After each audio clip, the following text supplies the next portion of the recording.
2025 లేదా 26లో డిగ్రీ లేదా బీటెక్ చదివారా? సాఫ్ట్‌వేర్ జాబ్ కోసం ఎదురు చూస్తున్నారా? అయితే కోడ్ జ్ఞాన్ 100 డేస్ కోర్సులో చేరండి, జాబ్ సాధించండి.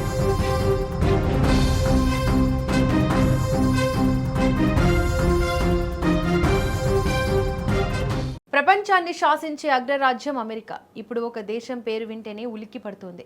ఆయుధాలతో కాదు, ఆలోచనలతో యుద్ధం చేస్తూ అమెరికా ఆర్థిక వ్యవస్థకు ముచక ఎర్ర నీళ్లు తాగిస్తోంది ఇరాన్.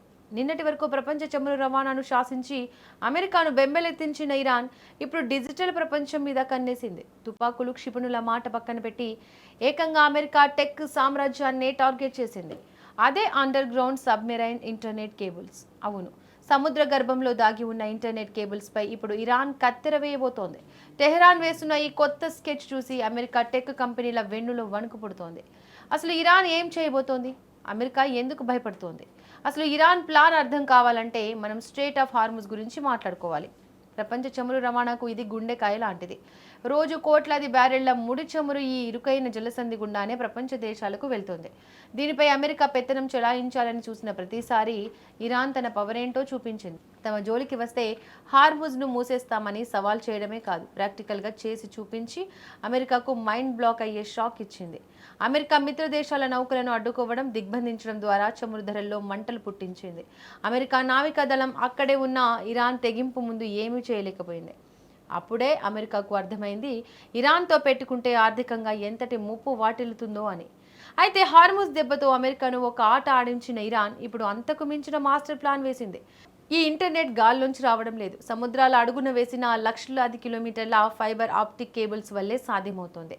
మిడిల్ ఈస్ట్, ఆసియా, యూరోప్లను కలిపే అత్యంత కీలకమైన కేబుల్స్ ఇరాన్కు సమీప జలాల గుండానే వెళ్తున్నాయి. ఇప్పుడు టెహ్రాన్ వేసిన స్కెచ్ ఏమిటంటే, తన సముద్ర జలాల గుండా, తమ ఏరియా గుండా మీ కేబుల్స్ వెళ్తున్నాయి కాబట్టి మాకు ఫీజులు చెల్లించాలి. అవును, అమెరికాకు చెందిన టెక్ దిగ్గజాలు, ఇంటర్నెట్ ప్రొవైడర్ల నుంచి భారీ ఎత్తున ట్రాన్సిట్ ఫీజులు వసూలు చేసేలా ఇరాన్ ప్రణాళికలు రచిస్తోంది. టోల్ ఫీజు కడితేనే కేబుల్స్ సురక్షితంగా ఉంటాయి, లేదంటే వాటి భద్రతకు మాది పూచి కాదు అంటూ పరోక్షంగా కేబుల్స్ కట్ చేస్తామనే వార్నింగ్ ఇస్తోంది. ఒకవేళ ఇరాన్ హెచ్చరించినట్లుగా నిజంగానే ఈ ప్లాన్ అమలు చేస్తే ఏం జరుగుతోంది? ఊహించడానికే భయంగా ఉంటుంది. మొదటిది, గూగుల్, మైక్రోసాఫ్ట్, అమెజాన్, మెటా లాంటి అమెరికన్ దిగ్గజాలకు ఇది చావు దెబ్బ. వాళ్ళు ఇరాన్కు వేల కోట్ల ఫీజుల రూపంలో చెల్లించుకోవాలి. కట్టకపోతే కేబుల్స్ కట్ చేస్తారు. ఇక రెండవది, కేబుల్స్ తెగిపోతే ఆసియా, మిడిల్ ఈస్ట్ మరియు యూరప్ మధ్య ఇంటర్నెట్ ట్రాఫిక్ జామ్ అవుతోంది. బ్యాంకింగ్ వ్యవస్థలు స్తంభించిపోతాయి. క్లౌడ్ డేటాబేస్లు క్రాష్ అవుతాయి. సెకనుకు కోట్లాది డాలర్ల నష్టం వాటిల్లుతోంది. ఇక మూడవది, అంతర్జాతీయ అమెరికా ప్రతిష్ట మంటగలుస్తోంది. ఒకప్పుడు ప్రపంచాన్ని భయపెట్టిన అమెరికా ఇప్పుడు తమ కంపెనీల కేబుల్స్ను కూడా కాపాడుకోలేని నిస్సహాయ స్థితికి చేరుకుంటుంది. అణుయుద్ధం కంటే దారుణమైన డిజిటల్ వార్కి ఇది నాంది పలుకుతోంది. అందుకే ఇప్పుడు పెంటగాన్కు నిద్ర పట్టడం లేదు. ఇరాన్కు ఎర్ర సముద్రంలో హౌతీ రెబల్స్ మద్దతు కూడా ఉంది. ఇప్పటికే వారు కొన్ని కేబుల్స్ను డ్యామేజ్ చేశారు అన్న వార్తలు కూడా వస్తున్నాయి. ఇప్పుడు ఇరాన్ అధికారికంగానే పన్నులు వసూలు చేయాలని చూస్తే అమెరికా ముందున్న ఆప్షన్స్ చాలా తక్కువ.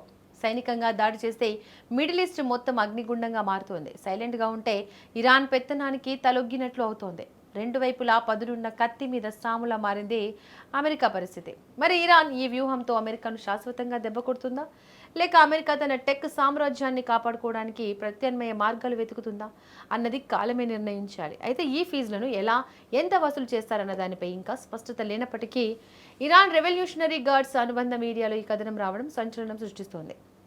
ఈ ఫీజులు చెల్లించేందుకు నిరాకరించే కంపెనీలు డేటా ట్రాఫిక్ అంతరాయాలను చవి చూడాల్సి వస్తుందని కూడా ఆ కథనం హెచ్చరించడం గమనార్హం. చూడాలి మరి ఇరాన్ వార్నింగ్స్ పై అమెరికా ఎలా స్పందిస్తుందో.